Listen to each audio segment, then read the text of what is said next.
be chillin' out. So I got my dad hat on, yeah. I could be suiting up. So I got my bow tie on, yeah. Dad hats and bow ties. Dad hats and bow. Dad hats and bow ties. Dad hats and bow. I could be suiting up. So we haven't spoken about this much, but it is something that we cannot avoid anymore, and that is in regards to the podcast wars that have been sparked recently. So about 3 weeks ago, Complex named Joe Budden as the number one media personality in hip hop. They gave their reasons, the numbers, X, Y, and Z. Me personally, I agree. I think it's foolhardy to think that anybody else is doing what Joe is doing with his platform in the hip hop realm. You can say what you want about Joe Budden, the person. Oftentimes that is attached to allegations that surround him regarding women, allegations that I must note he has denied, which makes it tricky for some, because even when men deny allegations, somewhere down the road they turn out to be true. So it always puts him in, I think, that box of being a potential abuser,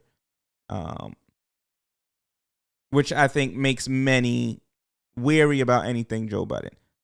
Nonetheless, Joe has found a way to reinvent himself from a rapper that didn't have a very long rap career in terms of mainstream success.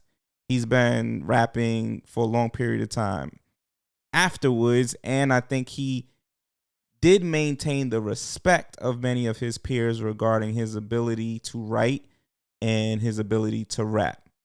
He did for a long period of time, even though his music wasn't creating singles for radio, things of that nature. But he reinvented himself, put himself on Love and Hip Hop. Probably wasn't the best look. He looked crazy on there.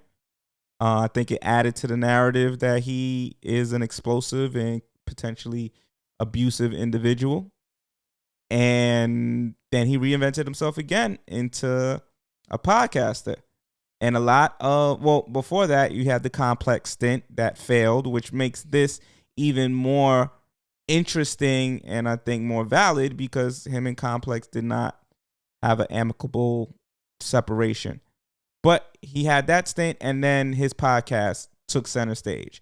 And without a doubt, Joe Budden's podcast has been a staple in moving the podcasting landscape forward to what it is right now, which is one of the most dominant forms of entertainment. With all of that being said, a lot of people did not take heed to him being named number one. They didn't like it. You got what some would consider his arch nemesis to be in Charlemagne, and him and Charlemagne haven't fully, I guess, gotten over the last disagreement that they had. And Joe says there's no beef, but it's clear that the two gentlemen are not cool. You have Joe Budden's former co-host, Rory and Maul, and they had something to say about it. Maul continuously referred to Joe as the thief, while Rory laughed. You had other podcasters, Taxstone said something from jail, which really, really confused me to some extent because I've always seen Joe support Tax. I don't know if it was meant to be like Tax has that New York, you know what I mean? He's a New York cat. So he has that rough, raw lingo, say whatever's on my mind. So I don't know if he was saying it in a joking way or if he it really sounded like hate. it was weird to me because to hate on somebody that's been supporting you, it can be confusing. Nonetheless, Tax had something to say. A lot of people came out and had something to say. One thing that brings to the forefront is how much the podcast space is now clicking up. It's feeling like Def Jam versus Rockefeller versus, you know what I mean, everybody else. Like it's starting to get to that point where you see who is aligned with who and who's trying to take who down and all of that. And it's getting messy. It's getting to the point where it's like, yo, if you fuck with that podcast, don't come over here type shit. But it also is highlighting the fact that the podcast boom that happened between, I would say, 2018 and 2021 disserviced the industry. It wasn't a positive boom that everybody had access to the ability to create a podcast and everybody decided to do so. I'm just keeping it real, keeping it a stack. Because there's too many podcasts out there. And the reason why I'm making this correlation is because during the outpouring of opinions that Joe received, he did a rant and basically told the whole podcasting landscape, or a lot of the competition, the reason why they're not number one, or the things that they need to look at in terms of becoming number one, are in their production value, in their hosts, in what they do altogether. And I happen to agree. A lot of podcasts out, again, after this boom and before the boom, a lot of these podcasts are bad. I like podcasts, so I'm always running to support podcasts. Like, especially when it involves people that have consistently proven that they have interesting theories. They have a great way of thinking. They think outside of the box in ways that I know that I can't. Not to say that I can't podcast at their level. It's just we totally think differently, but I love that. So when I see that those type of personalities are saying they're putting a podcast out, I'm running to it. And I'm oftentimes disappointed. That happened with a lot of different podcasts. And that is what Joe pointed out in terms of the interaction between him, Rory, and Mal. Because Rory and Mal were very loud about how much they were loud about the disrespect. They were loud about not just saying, yo, congratulations and moving on, right? Or keeping some form of, yo, you keep my name out your mouth, I'm going to keep your name out my mouth. They were loud about it. And the problem is they've been loud about it as a group. I won't say Rory, because Rory has been maintaining that he does not speak about Joe Budden. He keeps his name out his mouth, and he doesn't want to be in this back and forth scenario. But Mal has definitely been very, very loud about the disrespect. And I don't know the nature of the beef. Like, it never felt like it was true beef. It felt like it was true beef when it first happened. And then it seemed like there was a point in time where everybody kind of came to the conclusion of, listen, this situation is unfortunate. It's upsetting that it happened, but let's just move past it. And if that means we don't, fuck with each other on a business level for a while, that's cool. But we'll just stay in our corners and we won't really speak on anybody negatively. I don't want to sound like I'm defending Joe. I don't know none of these niggas. I love saying that disclaimer if y'all haven't noticed. I don't know none of these niggas. Okay? I do know niggas that do know these niggas, but I don't know none of these niggas. But I listen to the Joe Budden podcast, and I listen to Joe when he goes on different platforms. he doesn't really talk about them negatively. Like some people will bring them up and he'll say either the old cast or he'll say, you know, when the other iteration of this show. Like he doesn't try to downplay them. And if he does bring them up on the show, he bleeps their names out so that the common person doesn't know exactly who he's talking about. As opposed to Maul, who again I said has been very, very loud about calling him a thief. Has gone on a couple of shows and been pretty loud about, you know, disrespecting Joe. Now again, I don't know what level of beef this really rises to. If it's just a simple we really don't fuck with each other based off of what happened, then we don't need to talk about each other at all.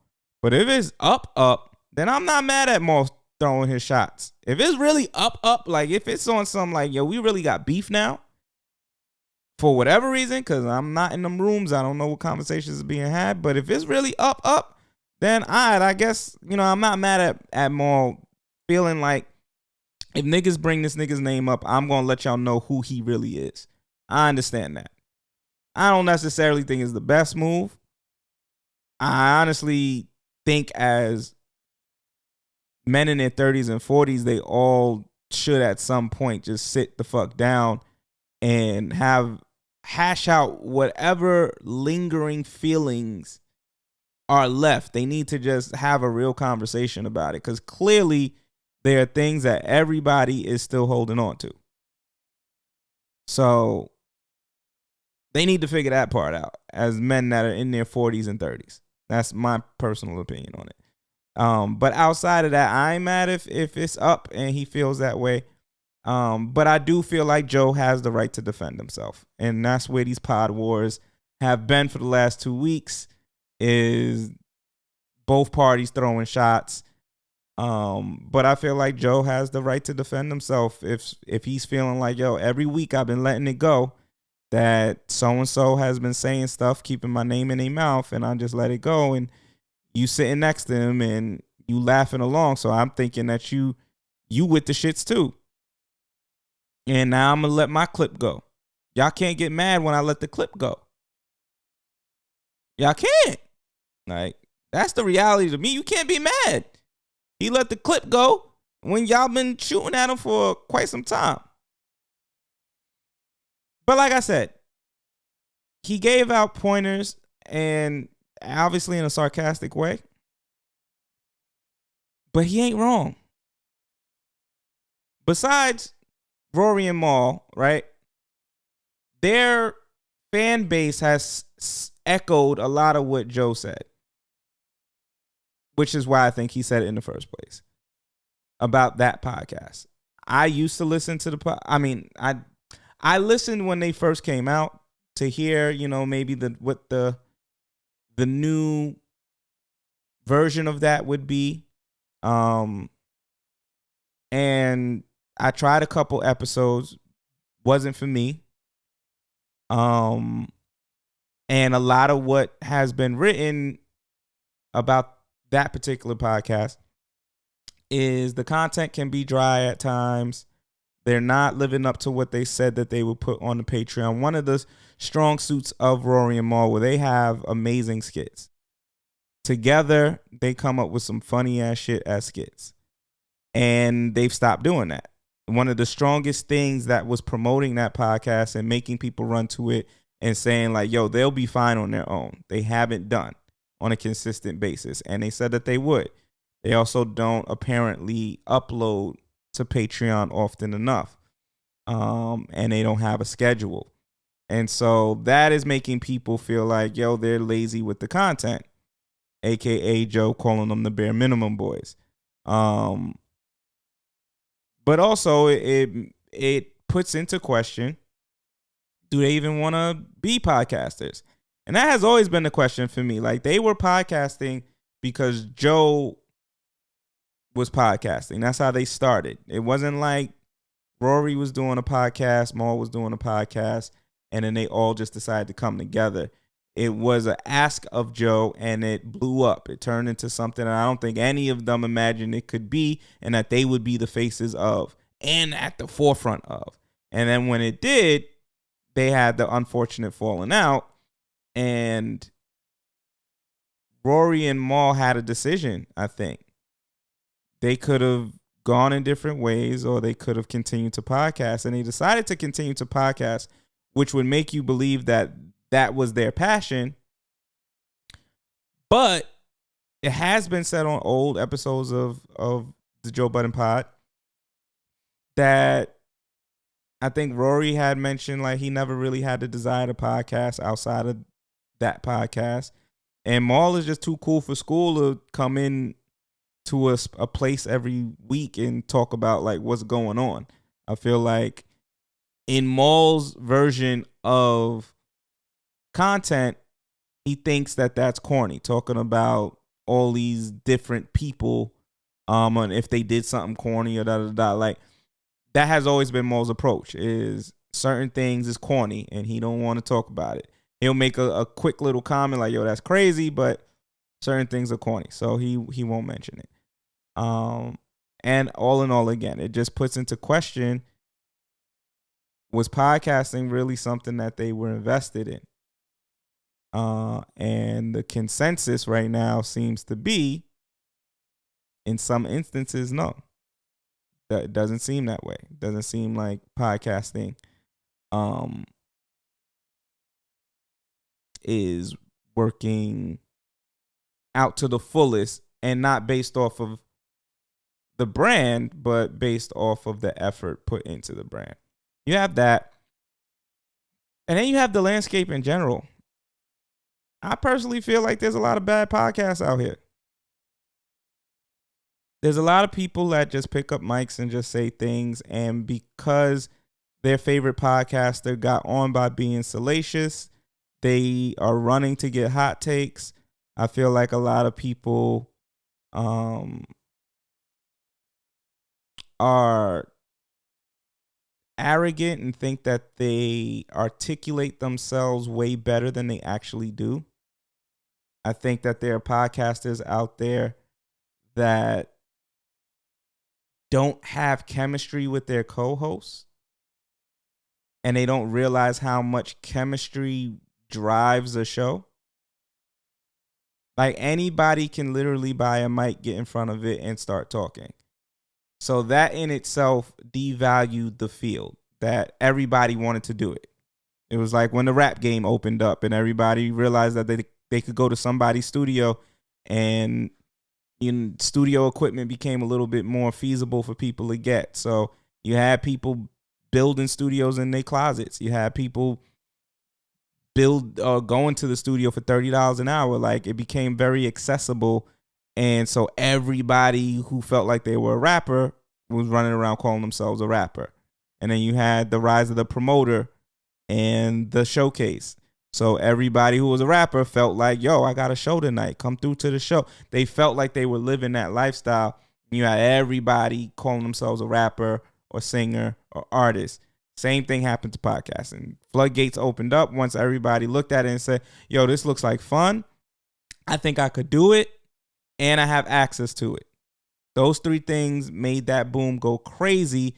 And you had industry come in and try to take two people, throw them in front of a mic, or take one person, put them in front of a mic, give their celebrity status.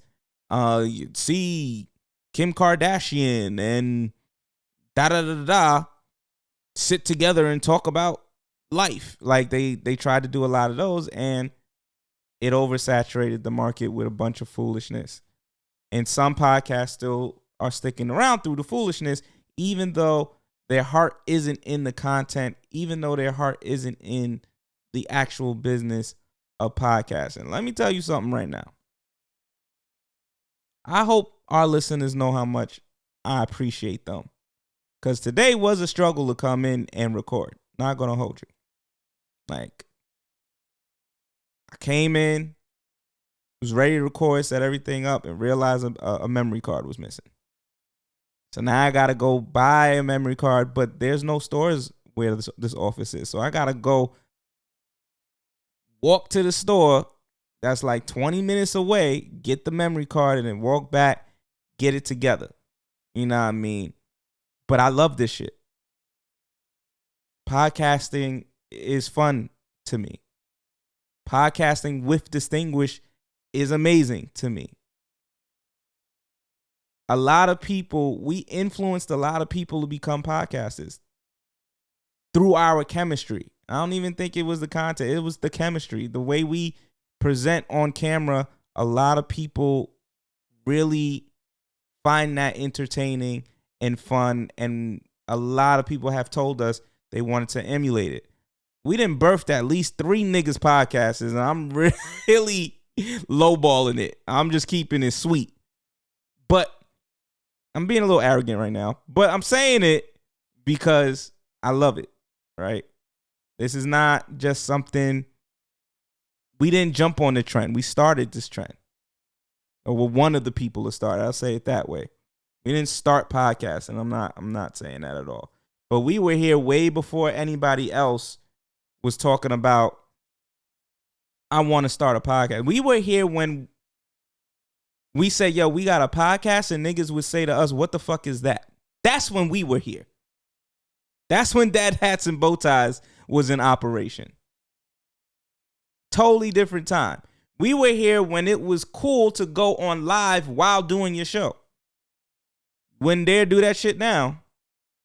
But we were doing that. We would get large audiences on our lives while doing the show. I'm talking about 2016, 2017. This new age of podcasting started in 2015.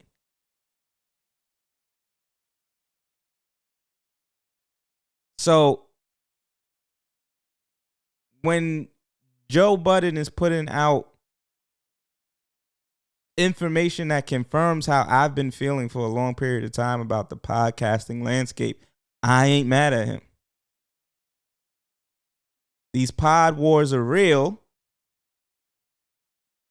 because it's becoming a popularity contest like fucking high school. Everybody got to click up with who they don't fuck with, and or who they fuck with, who they don't. And then they're trying to gatekeep everybody else out. That's the next thing. Joe, you didn't mention this, but I'm going to mention it. Fuck it. The gatekeeping shit is corny. It's corny. Y'all a lot of people took that shit from the music industry. That shit is corny. If you got young podcasters that you know for a fact got some shit, why would you not want to mentor them? Why would you not want to be responsible for putting on the next and having your lineage be shown through them and how successful they can be? And yet that's happening in podcasting. This shit ain't even old enough for y'all niggas to be trying to gatekeep. And that's the problem with our culture sometimes. We are never looking to help the next. We're always looking at the next as competition. And I'm speaking from real life experience. I'm speaking from meeting some of your favorite podcasters, having conversations, and getting the sense that they feared Dad Hats and Bow Ties way more than they looked at us as friends. Even though in our face they're smiling, even though in our face they're acting like we're friends,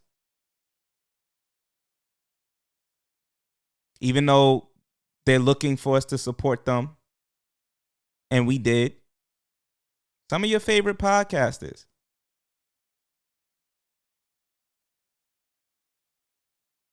trying to gatekeep other black people from learning maybe what needs to happen to bring them to the next level. it's corny. And it's a disservice to you. Because you could get niggas that got ideas. And I ain't just talking about us. Don't think this is a rant about dad hats and bow ties. I'm very happy with what me and my brother have been able to accomplish over the last couple of years. Who we've been able to interview, how we've been able to do things. And there are plans in place to do a hell of a lot more. So this ain't about me. And this ain't about dad hats and bow ties. But what ends up happening is when we don't look into mentoring the next generation, we get what we got in 2020 to 2022. A bunch of people who have no clue about nothing, just jumping into the business and fucking it up. You got all these manospheres, they call it, podcasts where there's a bunch of niggas just complaining about, well, women do this and women do that. And then looking for something salacious to say to then clip up and throw on Instagram and throw on YouTube. That's not what podcasting is about. Podcasting to me is about finding something you're passionate about talking about, or finding something that you know you have chemistry with somebody else in regards to talking about, and then making something that is entertaining as fuck for others to listen to. Taping of it became a big thing too, so watch. That's what podcasting is about. But because we're not able to mentor the next generation, or some of us are not interested in mentoring the next generation, niggas is going and trying to get it on their own, which is a good thing sometimes. It is. But also, it's a bad thing, because then you get an oversaturated market with a bunch of bullshit. Then you get a bunch of conversations where the common consensus has shifted from, yo, podcasting is one of the most amazing things to happen, to, yo, can we lock up podcast equipment? Because what the fuck are people talking about these days? Niggas is just saying shit now. Niggas is just clipping up anything. And I'm not mad at that. I think it's true. Niggas is just clipping up anything. It's one thing when you say some wild shit and you ain't even realize that it was some wild shit. You just saying what was on your heart, what was on your chest. That's what Charlemagne was great at. Charlemagne was great at just saying shit and really just being like, nigga, I didn't even mean it that way. Hey, y'all took it that way. It's hilarious and it was a little fucked up. Joe is pretty good at that too. That's totally different from the nigga that is sitting there like, yo, what can I say that I know once niggas see it, it's going to go viral for all the wrong reasons. And that's what happened, because podcasting just got looked at as the next way to get put on. Because niggas is not teaching other niggas how to do it.